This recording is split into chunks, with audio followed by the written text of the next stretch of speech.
Hey there YouTube, it's Bobby aka Paginator, and I'm here today to do my February TBR.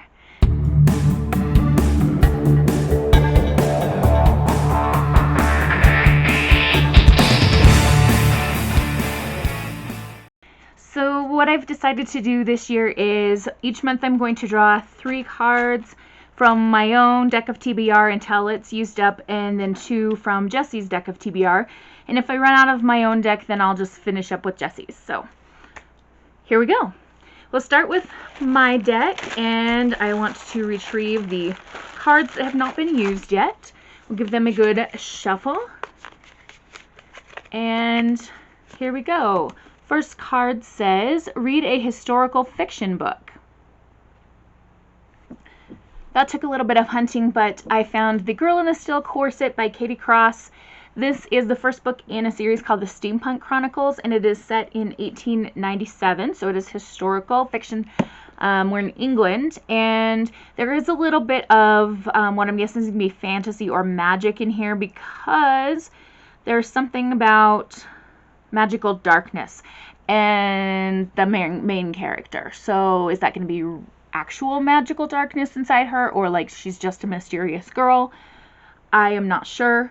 I don't know a whole lot about this series. One of my subscribers actually recommended it to me, and I was able to find this copy of the first book.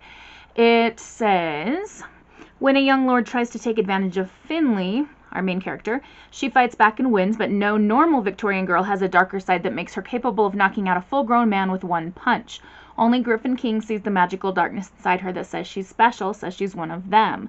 The orphan Duke takes her from the gaslit streets against the wishes of his band of misfits, and Finley thinks she might finally be part of something, finally fit in, until a criminal mastermind known as the Machinist threatens to tear the group apart. So it definitely is intriguing. So that'll be my first book to be read in February.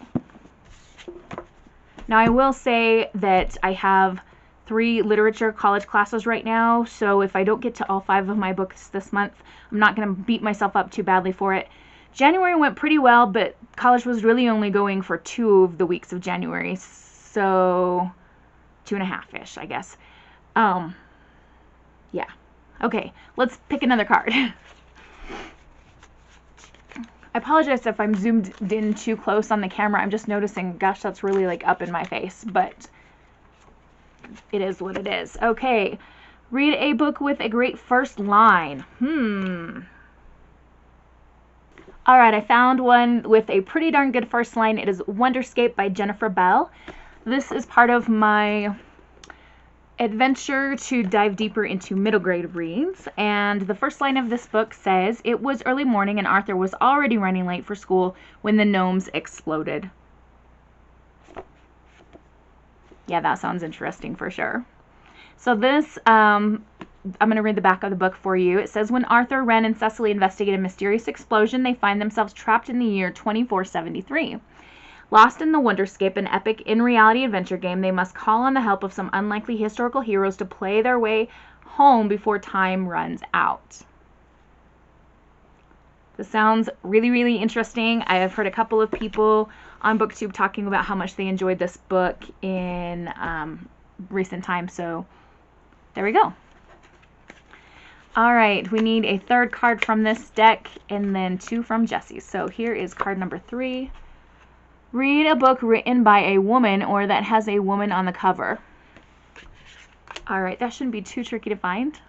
Okay, so this book actually covers both possibilities in the prompt. This is The Camelot Betrayal by Kirsten White. We have a woman on the cover, female author. This is the sequel to The Guinevere Deception. It is an Arthurian legend retelling that's very gripping, fast-paced, like will keep you on the edge of your seat kind of thing. And this is the sequel, and I can't talk too much about what this is going to be because I don't want to spoil anyone, or myself for that matter. So that's about all we're going to say. Now I have Jesse's deck out, and I am shuffling the cards so that I get them nice and mixed up. And here is prompt number 4 for February. That is Buzzworthy, recently released 2018 plus YA series. Okay, I'm going to go with War Girls by Tochi Onyebuchi. This is the first book in a series, and it was released in 2019, so it does fit with the prompt. I heard several people on book 2, particularly Jessie, aka from Jessie's deck of TBR, talking about this book and this author as well. And this is a futuristic novel set in 2172. I'll read a little bit of the back to you. Climate change and nuclear disasters have rendered much of Earth unlivable. Only the lucky ones have escaped to space colonies in the sky. In war-torn Nigeria, battles are fought using flying deadly mechs, and soldiers are outfitted with bionic limbs, and artificial organs meant to protect them from the harsh radiation-heavy climate. Across the nation, as the years-long civil war rages on, survival becomes the only way of life. Two sisters, Onyi and Ifi, I don't know if I'm saying those right, dream of more. Their lives have been marked by violence and political unrest. Still, they dream of peace, of hope, and a future together, and they're willing to fight an entire war to get there. I know this author also wrote Beasts Made of Night. I never did read that book either, but if I end up liking this one, then maybe I'll go searching for more books by this author.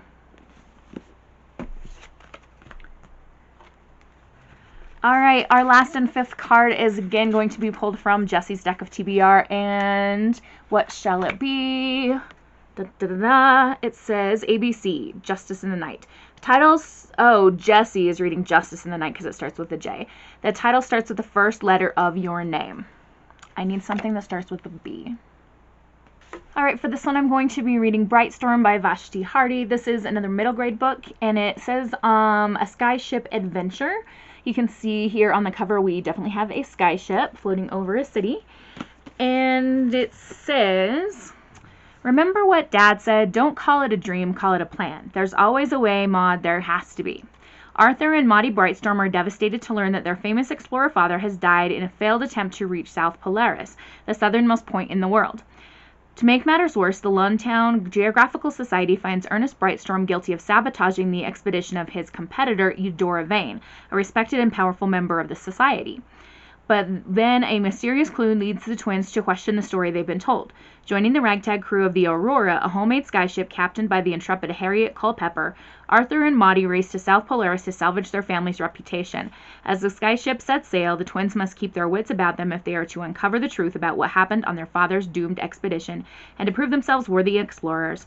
Brightstorm is a propulsive, vividly imagined fantasy adventure set among the vibrant landscapes and peopled with dynamic and unforgettable characters. Alright, so there we go. Those are my 5 reads for the month of February. February is a shorter month by a couple of days, but you know, a couple of days can make the difference. I know that I have several books to read for grad school this month, so this is going to be tricky, but we'll make it work. So I hope you all have a wonderful and bookish day. Happy reading! Adios!